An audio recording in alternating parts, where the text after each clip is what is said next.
Olá pessoal, tudo bem? Meu nome é Samuel Dalelast, sou médico e esse é o nosso espaço aqui no YouTube para discutirmos temas relacionados à saúde, bem-estar e qualidade de vida. Seja bem-vindo a mais um vídeo aqui do meu canal do YouTube, canal que tem como objetivo ensinar você a ter aquela tão sonhada saúde. Vivemos em uma época onde as pessoas pensam que saúde é simplesmente não ter doença, ou seja, você não é diabético, não é hipertenso, você não está tomando remédio, então logo você é saudável. E aqui a gente já provou que não, que ter saúde plena é muito mais do que simplesmente ainda não ter diagnosticado uma doença.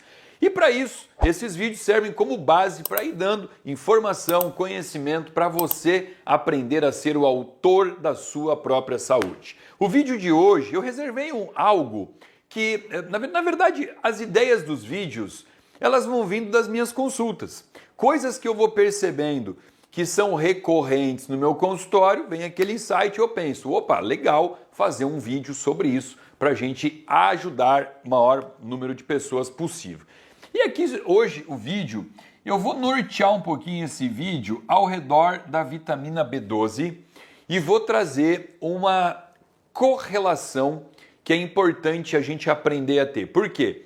Eu já fiz aqui vários vídeos falando sobre o perigo de usar valor de referência. E se você ainda não ouviu algum vídeo meu sobre isso, ei, vamos lá, cuidado, tá? Você não pode mais ser refém dos famosos valores de referência que estão sempre abaixo do exame. Ou seja, você faz um exame de vitamina B12, o valor de referência vai dizer que é normal de 211 a 911. Aí você vai em outro laboratório vai dizer que é 185 a 792. Aí você vai em outro laboratório, vai dizer que é 240 até 960. E aí o paciente ele passa a vida acreditando que estando dentro desse valor de referência ele tem saúde plena. Já expliquei que isso aqui são cálculos estatísticos, cálculo médio, que significa a média da população. Então, estar dentro do valor de referência significa que você está dentro do que 95% da população tem. Opa, mas espera aí, se eu tenho uma população doente, então estar dentro de uma média de uma população doente não é muito interessante, tá? Então vamos lá, vitamina B12, eu vou falar o seguinte, ó.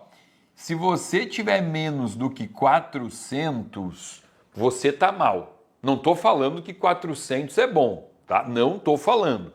Mas assim, ó, mas é o mínimo para pelo menos metilar o ciclo da metilação, que é um ciclo de detox, é o mínimo para você ter o mínimo de capacidade cognitiva, memorização, para ter sistema imunológico operante, né? Se me perguntar, tá, Samuel, mas você fez um nariz torto para falar do mínimo. Porque é um mínimo ruim, tá? O mínimo dos mínimos eu ainda diria que é 600. E se você me perguntar, Samuel, me dá um número aí que é o número ideal para eu permanecer com a minha vitamina B12, eu diria 800, que é onde eu mantenho a minha vitamina B12, tá? Agora, entendendo um pouquinho desse cenário, do porquê que as referências são tão amplas e tal, você agora aprendendo que 800 é um número bonitão, a gente vai começar o vídeo para falar de uma situação muito pontual e cada vez mais comum dentro do consultório, que é o seguinte: pessoas que têm uma boa ingesta de vitamina B12, mas apresenta nível baixo de vitamina B12. O que é uma boa ingesta? Quando a gente fala em vitamina B12, ficou imaculado que vitamina B12 ela só existe na carne vermelha. Mentira, tá? Mentira. A carne vermelha, ela é a maior fonte de vitamina B12, mas ela não é a única fonte de vitamina B12, tá? E aí o que acontece? Eu já tive paciente que chegou aqui no meu consultório comendo carne vermelha 1, 2 vezes por semana, que é inclusive bastante, E o nível de vitamina B12 do paciente estava lá em 340, estou inventando aqui, 340, 380, ou seja, existe o consumo do alimento que carregaria a maior quantidade de vitamina B12, mas não tem níveis satisfatórios de vitamina B12. Isso eu uso, inclusive, para desbancar algumas coisas, né? Porque falam assim, mas a vitamina B12 é porque a pessoa é vegana ou vegetariana. E aí posso afirmar que a maior parte dos pacientes que chegam no meu consultório com nível baixo de vitamina B12 não são veganos nem vegetarianos, são pessoas que comem carne. Então aí a gente tem que parar e pensar um pouquinho para entender essa pandemia, porque é tão comum, né? Uma pandemia de nível baixo de vitamina B12. Então vamos lá, existe uma máxima que diz o seguinte, você é o que você come. Já ouviram essa frase? Eu não gosto dela, já mudei. Eu gosto de falar assim, você é o que você absorve. Porque não adianta comer se você não está absorvendo. O estômago não é um órgão que absorve nada. Ele faz a digestão e quem absorve é o teu intestino. Então, seguinte, situações que vão fazer a pessoa comer, por exemplo, comer carne vermelha, que eu não estou dizendo que é a única forma, mas eu estou usando a carne vermelha assim, porque ela é vista, né, como o alimento com a maior concentração de B12. Então vamos lá, a pessoa come carne vermelha 3, 4, 5, 7 vezes por semana, que eu já vi isso no consultório também, e ela tem níveis baixos de B12. Então vamos entender causas que poderiam explicar isso. Primeira delas, inibidores da bomba de prótons. O que é isso? Inibidor da bomba de próton é pantoprazol, lansoprazol, esomeprazol, esses medicamentos, Dexilante também entra aqui, remédios que tiram a acidez do estômago. E aí a gente já vai entender por quê. Outra coisa, cirurgia bariátrica. Cirurgia bariátrica, né? A pessoa que faz a bariátrica muito provavelmente não vai absorver B12. Doenças inflamatórias intestinais. O que entra aqui? Retocolite ulcerativa, doença de Crohn, doença celíaca. A doença celíaca é uma doença, né, que quem tem intolerância ao trigo vai manifestar e não absorve B12. E aqui a gente pode colocar também hiperpermeabilidade intestinal. Só que tem um detalhe. O que é hiperpermeabilidade intestinal? Depois eu marco para vocês aqui um vídeo para vocês assistirem que explica isso. Só que aqui, na hiperpermeabilidade intestinal, eu não vou encontrar um padrão só da B12 baixa, porque na hiperpermeabilidade a pessoa vai ter ácido fólico baixo, magnésio baixo, B12 baixo, ferro baixo, né? Mas, ok, botei na lista aqui. Agora, vamos falar exclusivamente daquele exame de sangue onde o paciente tem níveis bons de ácido fólico, e níveis bons, não estou considerando o valor de referência, estou considerando valor ideal, tá? Mas a pessoa tem níveis bons de ácido fólico, de vitamina D, de ferro, de magnésio, mas ela tem um nível baixo de vitamina B12. E, volto a dizer, vou insistir, ela consome fontes de B12 e só a vitamina B12 dela está baixa. O que a gente tem que considerar? Aí entra o que a gente chama de hipocloridria estomacal. Que é sobre isso que a gente vai falar aqui, então, nesse vídeo, que para ficar como um alerta. Qual é o alerta? O que eu estou tentando provocar em vocês aqui? Justamente isso, tá? Você é um paciente que tem um consumo, você tem a ingesta nos alimentos da vitamina B12, mas o teu exame está sempre mostrando uma B12 baixa. Tem que piscar o alerta da hipocloridria estomacal. Olha só, aqui está o estômago humano e aqui dentro fica o que você come. E quando a comida chega aqui, o estômago tem que entrar num pH muito ácido. Você tem as bombas de prótons aqui que secretam próton, né? O que é próton? Próton é isso aqui, H+. E aqui dentro do estômago tem o cloro, Cl-. Quando juntou o H+ com o Cl-, você formou o ácido clorídrico, que tem como função acidificar o estômago para o estômago chegar num pH ácido. O ideal seria um pH de 2, tá? 2, 2,5, né? Quanto mais baixo, mais ácido. Só que quando você tem uma incapacidade de acidificar o estômago, isso a gente chama de hipocloridria estomacal, você vai ter um estômago que vai ficar num pH aqui, ó, por exemplo, 4, tá?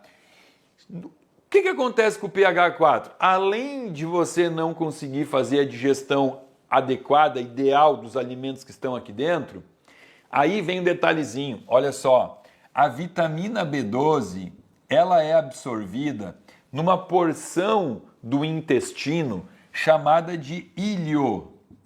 Íleo, é no íleo. A vitamina B12 é chata, ela não é absorvida em qualquer lugar, ela só é absorvida no íleo. Bom, pessoas que fizeram alguma cirurgia de intestino e tiveram que tirar o íleo, obviamente vão ter que suplementar B12 pro resto da vida e nunca em comprimidinho, né? Sempre no músculo, no soro, sublingual, alguma coisa assim.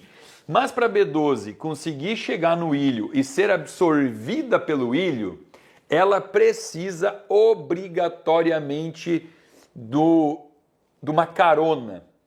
Ela precisa que alguém pegue ela pela mão e fale assim, vem vitamina B12, vem que eu vou te levar. Você tá perdido? Tá aquela criança perdida no shopping center? Alguém pega pela mão e fala assim, ó, vem que eu vou te levar até o teu lugar de destino, que é o íleo. Quem é que faz isso? Quem é que pega a vitamina B12 pela mão? É o fator intrínseco. O fator intrínseco que somente será produzido, será estimulado mediante uma acidez. Agora começa a ligar ponto, ó. Fator intrínseco só existirá no trato digestivo se o estômago conseguir gerar uma acidez suficiente para que ele exista. Nessa situação aqui que a gente falou de um pH de 4, 4,5, eu não tenho fator intrínseco. E se eu não tenho fator intrínseco, pode estar cheio de vitamina B12 no estômago, a B12 não vai chegar até o íleo. Então vamos lá? Olha só. Hipocloridria estomacal significa pouco ácido clorídrico. Pouco ácido clorídrico significa pouca acidez. Pouca acidez implica em não ter fator intrínseco. Não ter fator intrínseco implica em não ter absorção de B12, mesmo que a vitamina B12 exista no seu estômago porque você comeu algum alimento. Olha só, então aqui a gente começa a entender aquele paciente que chegou no consultório, falou que está comendo picanha 2, 3 vezes por semana e tem B12 baixa. E o que o meu raciocínio tem que... Como é que eu tenho que pensar nesse momento? Eu tenho que pensar assim, cara, mas espera aí, se eu estou suspeitando de hipocloridria estomacal, né, que não tem essa digestão, e esse paciente está comendo carne vermelha 2, 3, 4, 5 vezes por semana, peraí, a carne vermelha é o alimento que precisa da maior acidez estomacal. Se não tem acidez, essa carne não vai ser digerida. Eu estou falando da carne vermelha, mas isso aqui já entra para o frango também, que são proteínas animais que precisam de acidez. Se eu não tenho um estômago ácido, eu não tenho a digestão completa. E aí vai lá para o meu intestino uma coisa que a gente chama de resto de músculo não digerido. Se você pedir um exame coprológico de fezes, vai aparecer lá resíduo de músculo não digerido. Por quê? Porque carne é um músculo do animal. Então você começa a encontrar pedaços de músculo não digerido no intestino. O que isso faz? Isso começa a alimentar um grupo de bactérias chamadas de proteobactérias. Tá? Proteobactérias é um grupo de bactérias, inclusive as bactérias que a gente encontra lá no cemitério comendo cadáver são proteobactérias, cadaverina, putricina, e a gente encontra esse mesmo grupo de bactérias no intestino que está recebendo resto de músculo não digerido porque não tem acidez estomacal. Olha que nojento. Tem bactéria igual a do cadáver? Tem. É nojento falar isso? É. Só que esse grupo de proteobactérias, que são bactérias que vão estar se alimentando vão estar putrefando essa carne, essas bactérias são extremamente neurotóxicas, porque elas são bactérias gram-negativas. Bactérias gram-negativas vão liberar no intestino lipopolissacárides, a gente chama isso de LPS. LPS vai lá na barreira hematoencefálica, destrói a barreira hematoencefálica e começa a gerar neurotoxicidade, trazendo situações de ansiedade, TDAH, depressão, pânico, tudo isso que hoje virou uma febre, né? Todo mundo hoje toma um remedinho para ansiedade, um remedinho para TDAH, e eu não estou falando que todo mundo que está nessa condição tem um problema de hipocloridria, mas olha só, a gente tem que, como médico com olhar integral, a gente tem que enxergar esse cenário como um todo. Então aqui já começa a brilhar também essa questão. Um simples indicador de consulta médica ali na hora de uma anamnese, onde eu pergunto para o paciente, eu olho uma B12 baixa, eu pergunto para o paciente, você come carne vermelha? Ele fala, como, e eu vejo a B12 baixa, eu tenho que começar a procurar outros sinais nesse paciente que possam ser manifestados por um tipo de disbiose por conta de proteobactéria. Eu tenho que procurar sinais de alteração do sistema nervoso central. Olha como a gente já foi longe, né? Começou falando de hipocloridria, eu já estou falando de síndrome do pânico, ansiedade ou também agravamento de autismo, tá? Tudo isso pode estar associado a essa condição aqui. Agora, o que a gente tem que saber? Existe uma coisa que eu gosto muito de perguntar para o meu paciente, que é a questão do arroto. Ai, que feio, né? Falar de arroto. Então vamos usar a palavra técnica, eructar. Eructar é mais bonito. Por quê? Pessoas que têm hipocloridria estomacal são pessoas que arrotam mais. Então, fica um indicador. Então quer dizer que todo mundo com hipocloridria estomacal vai arrotar? Não, nem todo mundo. Mas praticamente todo mundo que arrota tem hipocloridria estomacal. Entenderam o vetor? O arroto excessivo é um sinal de hipocloridria estomacal. Mas nem todo mundo com hipocloridria vai arrotar, porque depende muito também da prega do esfíncter esofágico inferior, né? Porque aqui, entre o esôfago e o estômago tem o esfíncter esofágico inferior, que às vezes, a depender aí de se ele é muito fechado, a pessoa tem uma certa dificuldade de arrotar. Bom, eu fiz toda essa reflexão aqui para trazer para vocês a explicação que muitas pessoas me chamam, inclusive no próprio Instagram, nos directs lá, me chamando de Samuel. Me explica, eu como comida, tô comendo picanha, tô comendo carne vermelha, minha B12 está baixa. Não estou dizendo que é um sinal patognomônico de hipocloridria estomacal, mas estou dizendo que tem que pelo menos pensar nisso, tá? Então, se você quiser saber um pouquinho mais agora sobre vídeos que complementam isso aqui, tem um videozinho que eu falo sobre o teste do bicarbonato. O Fernando bota aqui na tela para nós, teste do bicarbonato, e eu prometi outro vídeo, prometi vídeo sobre hiperpermeabilidade intestinal, tá? Aí isso aqui é uma sériezinha de 4 vídeos explicando tudo sobre o intestino. Está lá no início do meu canal, foram um dos primeiros vídeos que eu fiz aqui, mas aborda o que é desbiose, ensina o que é hiperpermeabilidade intestinal. Bota o linkzinho na tela aqui para você também. E se você gostou desse vídeo, dá um like, compartilha, bota no grupo de WhatsApp da família, dos amigos. Se você não está inscrito no meu canal, se inscreva, aciona o sininho para receber alerta de novos vídeos sobre saúde aqui para você. E também lembrando que abaixo desse vídeo tem o link do desafio Desincha a Barriga, que é justamente um desafio que a gente tem lançado aí, eu e a nutricionista Luana Flores, uma nutricionista funcional integrativa, para ajudar pessoas a melhorarem a sua microbiota, a sua disfunção, e também ensinando como tratar o estômago com hipocloridria, né? Porque existe como fazer o tratamento, existem técnicas para melhorar essa questão do estômago que não tem a acidez, e no link abaixo aqui você pode conhecer um pouquinho mais sobre esse desafio. Fica aqui o meu muito obrigado.